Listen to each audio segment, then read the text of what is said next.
નમસ્કાર, હું છું કૃપાલાલ. ખબર ગુજરાતમાં આપ સૌનું સ્વાગત છે.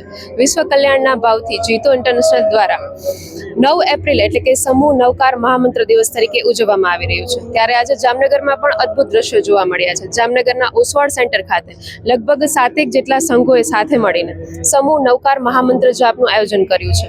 ત્યારે ચાલો આ અદ્ભુત દ્રશ્યો નિહાળીએ તેમજ અહીંના આયોજકો સાથે વાતચીત કરીએ. આજે સમૂહ નવકાર મહામંત્ર જાપનું જે આયોજન કરવામાં આવ્યું હતું, તો શું કહેશો આજના કાર્યક્રમ? જીતો દ્વારા આખા વર્લ્ડની અંદર 9 એપ્રિલના દિવસે નવકાર મહામંત્ર જાપનું આ જ સમયે આયોજન કરવામાં આવે છે.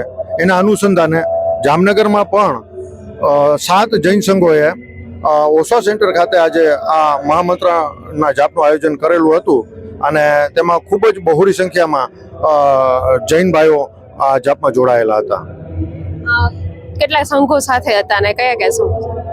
ટોટલ 7 જૈન સંઘો સાથે હતા. દિગ્વિજય પ્લોટ જૈન સંઘ, કામદાર કોલોની જૈન સંઘ, ઓસવાડ કોલોની જૈન સંઘ, ચંપા વિહાર જૈન સંઘ, મેહુલનગર જૈન સંઘ, સાધના કોલોની જૈન સંઘ, આ બધા જ જૈન સંઘોએ સાથે મળી અને મોહનનગર જૈન સંઘ, આ બધા જૈન સંઘોએ સાથે મળી અને અહીં આયોજન કરેલું હતું. તો સમૂહ નવકાર મહામંત્ર જાપનું મહત્વ વિશે શું કહેશો? નવકાર મંત્ર જૈન ધર્મમાં બહુ જ મહત્વનું મંત્રનું મહાત્મય છે અને જૈન ધર્મની અંદર આ મહામંત્રના દિવસે છેલ્લા દિવસોમાં એક જ દિવસે વિશ્વમાં શાંતિ અને કલ્યાણ અને શિવમસ્તુ સર્વ જગત, જગતના દરેક જીવોનું કલ્યાણ થાય તેવું અમારા જૈન ધર્મની અંદર કહેલું છે. એના અનુસંધાને આ મહામંત્રનું જાપ કરીએ છીએ અને ખાસ કરીને આખા વર્લ્ડમાં, દુનિયામાં દરેક જગ્યાએ શાંતિ અને ખુશાલી જળવાઈ રહે એનો મૂળભૂત હેતુ છે. તો ચાલો સૌ સાથે મળીને વિશ્વમાં સુખ, શાંતિ અને સમૃદ્ધિ બની રહે તેવી પ્રાર્થના કરીએ.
So